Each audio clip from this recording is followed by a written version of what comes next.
Salam jumpa, bagaimana kabar kalian hari ini? Pasti kalian sedang berbahagia karena kalian sudah lulus dari SMP dan kalian kini memasuki pada sekolah yang mungkin kalian tidak mendapatkan selama ini, yaitu SMP dan Pamukan. Diharapkan kalian pada setiap pembelajaran ini kalian bisa memperhatikan dengan sebaik-baiknya dan kalian memperoleh nilai yang baik. Dan satu yang diharapkan dari kalian adalah capailah prestasi setinggi-tingginya di SMK ini, karena kebaikan adalah sebuah prestasi.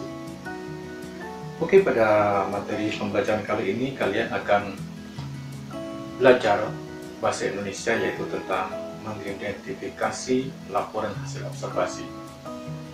Mungkin kalian masih ingat pada pelajaran kelas 7 di SMP yang lalu, yaitu bagaimana kalian bisa memperoleh sebuah pengetahuan tentang laporan hasil observasi. Sama juga dengan apa yang kita pelajari pada pembelajaran kali ini, yaitu mengenai laporan hasil observasi. Tentu kalian masih ingat yang dimaksudkan dengan observasi itu apa? Ya, benar. Yang dimaksudkan dengan observasi itu adalah sebuah pengalaman, ya, sebuah penelitian, ya. Jadi suatu kejadian-kejadian yang dialami dan keadaan-keadaan sekeliling kita yang kemudian kalian tuangkan dalam sebuah laporan. Itu disebut dengan laporan hasil observasi. Pada pembelajaran kali ini kalian akan belajar tentang yang pertama, isi laporan hasil observasi, dan yang kedua mengenai struktur laporan hasil observasi. Kalian dapat memahami apa-apa yang akan diberikan pada materi kali ini, dan diharapkan kalian memahami lebih peka terhadap suatu kejadian di sekeliling kalian, sehingga kalian mampu untuk mengungkapkan sebuah, ya, apa yang kalian rasakan selama ini. Itu yang dimaksud dengan laporan hasil observasi.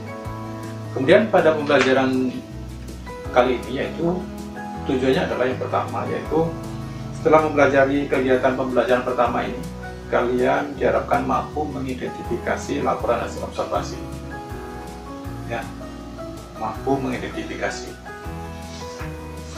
Bisa kalian ingat lagi pada materi pada pelajaran kelas 7. Dan yang kedua, kalian bisa menguraikan materi tentang laporan hasil observasi. Apa yang kalian rasakan sekeliling kalian, apa yang kalian temui pada keadaan-keadaan yang menurut kalian sangat menarik, itu bisa kalian tuangkan dalam sebuah laporan hasil observasi, kemudian kalian ungkapkan dalam sebuah tulisan. Sekarang akan saya bacakan tentang sebuah laporan hasil observasi, yaitu yang berjudul tentang pembelajaran pada masa COVID-19. Oke, coba kalian dengarkan dengan baik. Pembelajaran pada masa COVID-19. Saat ini dunia pendidikan tengah menghadapi masalah yang cukup sulit. Di antaranya kurikulum 2013 belum dipahami sepenuhnya. Tambahan lagi, konsep Menteri Pendidikan yang baru, Nadiem Makarim, tentang Indonesia Merdeka Belajar. Kemudian, muncul lagi kurikulum penyederhanaan dalam kondisi darurat. Hal ini juga membuat para guru makin gamang tentang pembelajaran yang akan diberikan kepada peserta didik. Permasalahan-permasalahan tersebut merupakan tantangan bagi para guru untuk meningkatkan mutu pendidikan di Indonesia.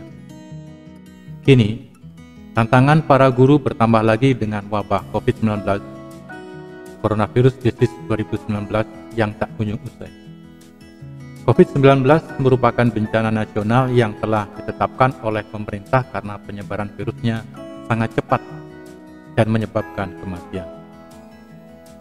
Pemerintah berusaha menghambat penyebaran COVID-19 ini dengan menghimbau masyarakat untuk melakukan physical distancing serta bekerja, belajar, beribadah dari rumah. Situasi ini merupakan hal baru bagi masyarakat, terutama para guru, orang tua, dan peserta didik. Di sini para guru dituntut untuk tetap dapat memberikan pembelajaran kepada para peserta didik dengan melalui online. Padahal Para guru tersebut terbagi atas 3 golongan, yaitu golongan guru literal IT, golongan guru A literal IT, dan golongan guru I literal IT. Pertama, guru literal IT adalah guru yang mampu mengetahui berbagai bentuk media dan etika dalam memanfaatkan teknologi untuk pembelajaran. Kemampuan memahami teknologi untuk mencetak, mempresentasikan, dan mengakses internet. Guru-guru ini tentunya sudah terbiasa dalam membelajarkan peserta didiknya dengan menggunakan media internet. Pembelajaran secara online bagi mereka bukan hal yang luar biasa. Kedua, guru aliteral IT adalah guru yang tahu IT dan paham IT, tetapi jarang atau tidak memanfaatkan teknologi dalam pembelajaran kepada peserta didik. Guru-guru ini hanya terpaku dalam pembelajaran di dalam kelas. Penggunaan internet pun hampir jarang dilakukan. Ketiga, guru iliteral IT adalah guru yang buta IT. Guru tersebut tidak mampu memanfaatkan teknologi dalam pembelajaran. Guru-guru ini masih menggunakan metode dan media model lama. Mereka sama sekali tidak pernah menggunakan teknologi. Hal ini kemungkinan fasilitas sarana dan prasarananya tidak ada. Ketiga golongan guru inilah kenyataan yang berada di lapangan. Para guru ini yang akan menghadapi para peserta didik. Dengan kondisi ini, dampak dunia pendidikan sangat terasa. Bukan hanya di Indonesia, tetapi di seluruh dunia.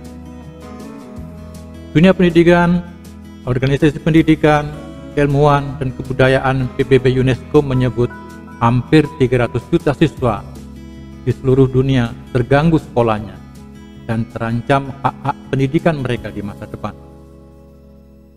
Bahkan di Indonesia, Kemendikbud memutuskan untuk membatalkan ujian nasional tahun 2020. Pembelajaran pun dilakukan di rumah. Para guru diminta untuk membuat rencana pembelajaran. Hal ini bukanlah hal mudah untuk mengubah kebiasaan mengajar di depan kelas dengan mengajar virtual tidak gampang. Bukan hanya guru yang harus beradaptasi dengan kondisi ini, melainkan orang tua dan peserta didik juga harus beradaptasi. Orang tua harus siap mendampingi anaknya belajar di rumah. Awalnya menyenangkan bagi siswa tertentu, tetapi akan membosankan jika terlalu lama. Orang tua mulai kerepotan mendampingi anaknya karena mereka juga memiliki aktivitas lain yang berbarengan dengan kegiatan itu.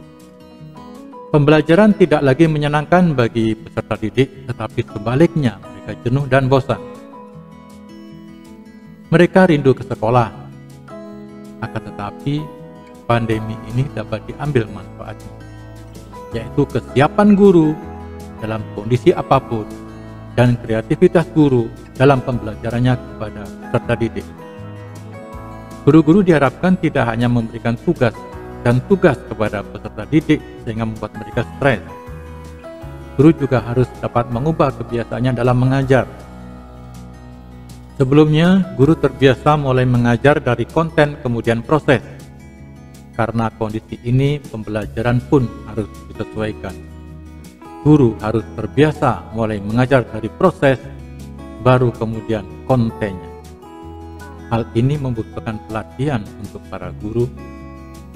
Selain itu, guru harus siap membuka dirinya terhadap kemajuan teknologi demi kepentingan dan kemajuan peserta didik serta pendidikan di Indonesia. Sumber Indri Anatya Permatasari. Dapatkah kalian menemukan ciri khas dari teks laporan hasil observasi berdasarkan teks yang telah dibacakan tadi? Di dalam ciri-ciri teks tersebut, yang pertama, mengandung fakta. Jadi dalam contoh, COVID-19 merupakan bencana nasional yang telah ditetapkan oleh pemerintah. Kemudian pemerintah berusaha menghambat penyebaran COVID-19 ini dengan menghimbau masyarakat untuk untuk melakukan physical distancing serta bekerja belajar beribadah dari rumah. Kemudian fakta yang berikutnya adalah para guru terbagi atas 3 golongan, yaitu golongan guru literal IT, golongan guru aliteral IT, dan golongan guru ilateral IT. Kemudian ada juga teks yang bersifat objektif. Hal ini terbukti tidak adanya keberpihakan penulis terhadap hal-hal yang dilaporkan. Tidak ada yang ditutupi untuk kepentingan pihak tertentu, yaitu tidak terdapat kata ganti orang pertama. Tetapi, terdapat kata ganti orang ketiga atau kata benda sebagai objek. Misal, saat ini dunia pendidikan tengah menghadapi masalah yang cukup sulit. Di antaranya kurikulum yang telah dipahami sebelumnya oleh guru-guru di sekolah. Hal ini terbukti masih berlakunya kurikulum 2006 untuk pembelajaran di sekolah. Akibatnya, guru yang menggunakan kurikulum 2006 tidak memahami kurikulum 2013. Tambahan lagi, konsep Menteri Pendidikan yang baru, Nadiem Makarim, tentang Indonesia Merdeka Belajar. Hal ini juga membuat para guru makin gamang tentang pembelajaran yang akan diberikan kepada peserta didik. Permasalahan-permasalahan tersebut merupakan tantangan bagi para guru untuk menegakkan